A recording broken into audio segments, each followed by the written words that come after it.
I'm Tosh, and this is Nosh with Tosh, a magical cooking show where I'm gonna teach you how to make one really big dish, and then we're gonna transform it into two totally different meals so that you can eat for days without boring yourself, your friends, your family, or your pets. Today we're gonna start with my signature slow braised brisket and transform it into a spicy sweet brisket sandwich, and finally into a brisket ragu with parm and black pepper. And at the end of each episode, we're gonna make a dessert that takes 5 minutes or less that you can make with no recipe at all. Oh, you wanna know who I am? That makes sense since I'm invading your living room. I'm Tosh, I'm a West Coast native. I was born in San Diego, I grew up in Oregon, and I currently live in Los Angeles, where I have been working as a private chef for a decade. In that time, what I've learned how to do is cook smarter, not harder, and that's what I want to share with you, so that you can eat really, really, really well and spend more time doing the things that you love. Let's cook.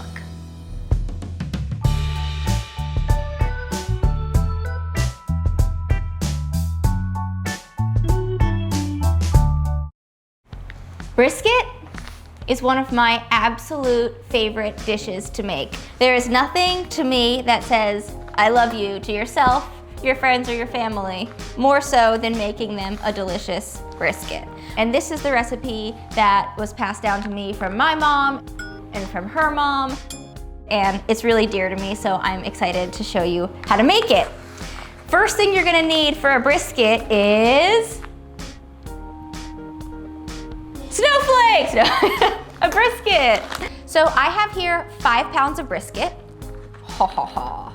I know, 5 pounds seems like a lot, but because you can use this for so many days and it freezes really well, if you're gonna do it, do it. It tastes so good, everybody's gonna want some. The brisket comes from the part of the cow, I'm a cow, right here. It's right where it's sort of front arm has to do the majority of the work, which I like to call its cowpex. Because the meat comes from the cowpex, it's actually holding up almost 60% of the weight of the animal. So this muscle gets worked a lot, meaning it's tough. And tough cuts of meat require slow cooking. And originally, this was actually a very cheap cut of meat for that reason. That's why cultures all over the world tend to use it, but now it's prized for its deliciousness, so unfortunately, you still have to cook it as long, but it's not as cheap. So I'm gonna pat it nice and dry. And this is because if your meat is at all wet, it's gonna steam in the pan rather than searing. So we're gonna salt each side the same, but then when we go to cook this, I'm gonna make sure that the fat side is down, because the fat will render into the pan, which will help us sear it. And then we're also gonna get to use all of that delicious fat from the meat to saute our vegetables. And you'll notice I'm doing like a pretty liberal salting because it's gonna slow cook for a long time, and this is a huge piece of meat. So we're gonna get this in the pan, fat side down, and let it sear on one side, flip it, and then we're gonna sear it on the other. For about 2 minutes per side.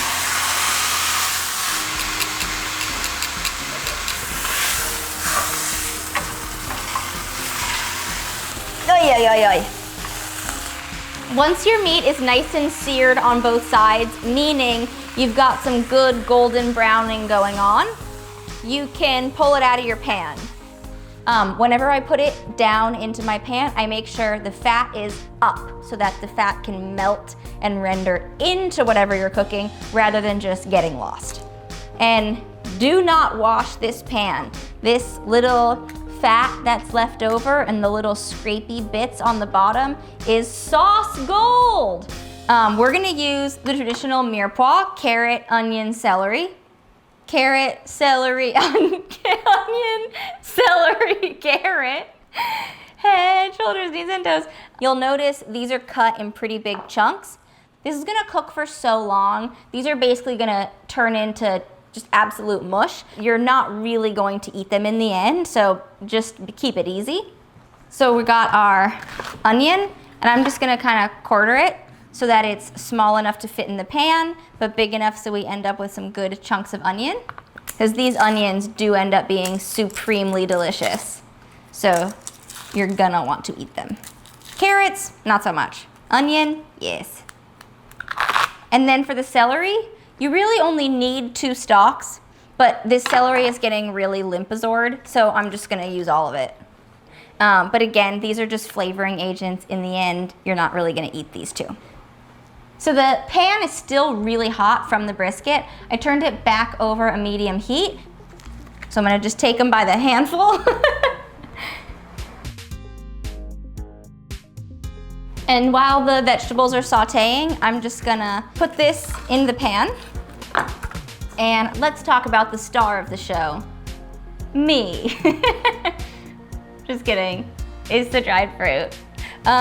If you ask me, dried fruit is the secret to making this brisket incredibly delicious. And I like to use 2 different kinds of dried fruit. This is the Eastern European way. You got your prunes and you got your apricots. I have 3/4 cup of each. The prune just adds straight up sugar, and this apricot is perfect for just like a little bit of tang. I can hear our little sizzlies. I'm gonna go attend to them. To your carrot, onion, celery, once it has a little bit of nice caramelization, we're gonna add some stock.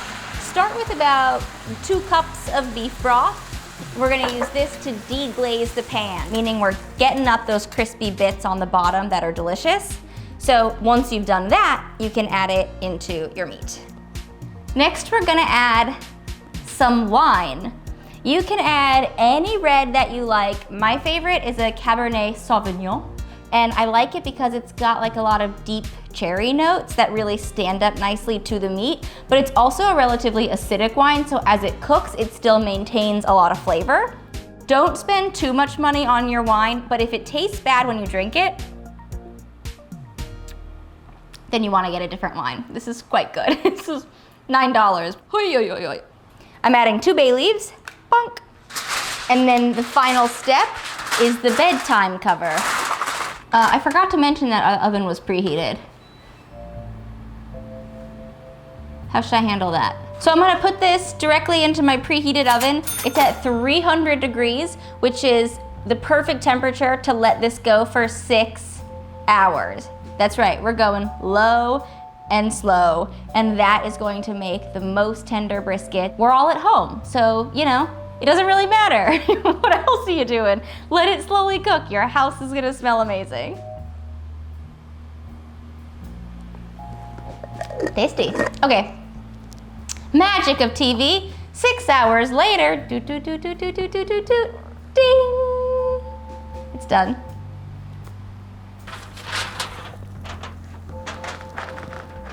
Careful not to spill it. Also careful you don't get a face full of steam. I always open it away from myself.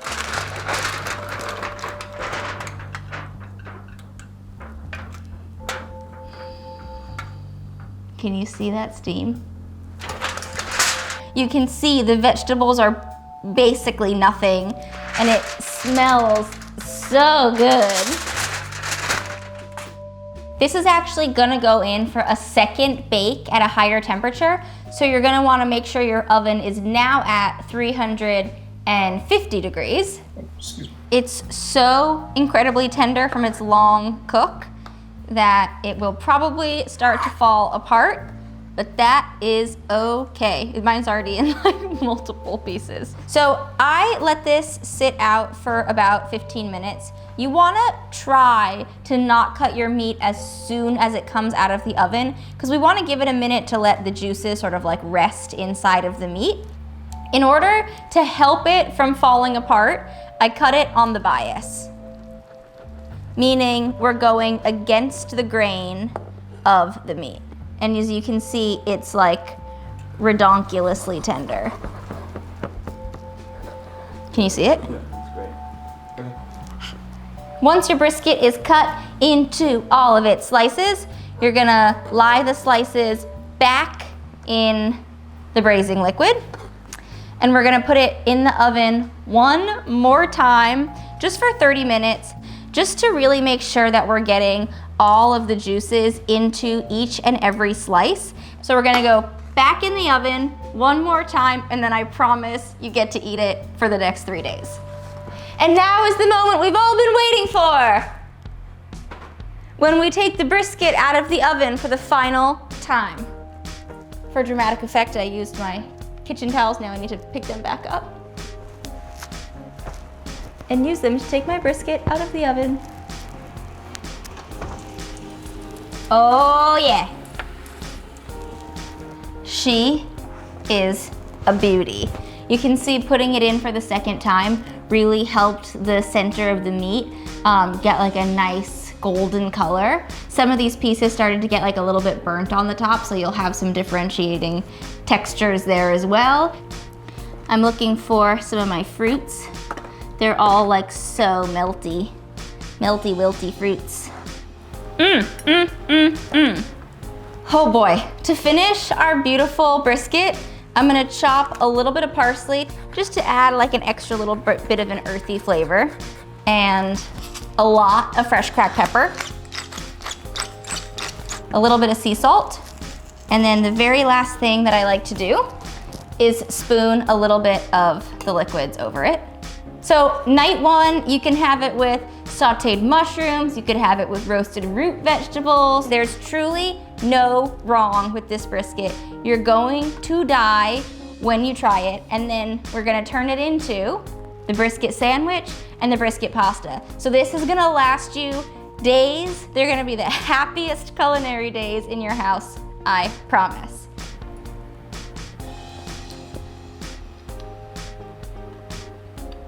I'm so excited for you. Okay, let's get down to the next recipes.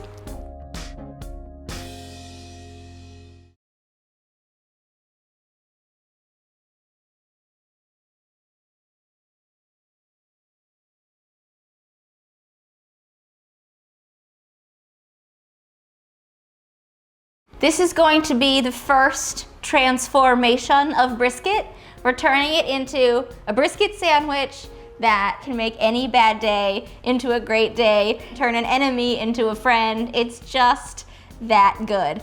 I like to make my brisket sandwiches on sourdough. Now, I'll tell you, the trick with sourdough is getting yourself a friend who makes excellent sourdough. This one was made by my friend Alana. This bread is so beautiful. If not, I would get any big crusty bread that's not cut. If you get something that's uncut, you get to decide how thick or how thin you want it. Now, I like to do these with relatively thick slices. Can you even? Would you like to smell it? Okay, so I'm gonna cut 2 slices. Head over to this pan over here. I'm gonna put a little bit of oil in it. It's over a medium heat, and I'm gonna quickly toast the bread on both sides, just for a minute or so till it gets nice and crispy. Hot toasted bread coming in. Look at her. I'm gonna put spicy mustard on both sides of my bread. I'm determining what the outside and inside is. You can use whatever kind of mustard you like. I think the spicier you go on a sandwich that has brisket, the more contrast you get and the more delicious it is. It just smells like a deli to me. And then after the mustard, I have here store-bought coleslaw from a deli counter. Pretty boring, womp womp. We're gonna dress it up by adding one of my all-time favorite ingredients, prepared horseradish. I'm gonna start by adding about that was cool. About a tablespoon.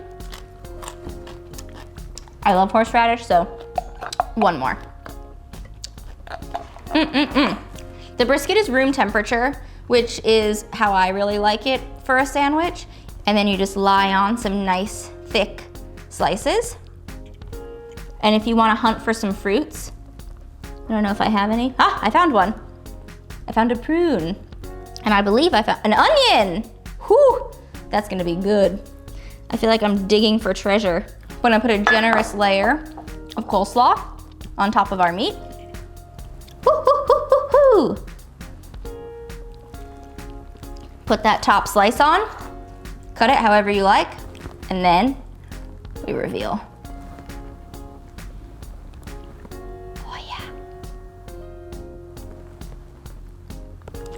I just can't wait for you to eat this. It's so cool how little effort things take when you put the time in up front. The smell of this sandwich is absolutely killing me. I have to eat it.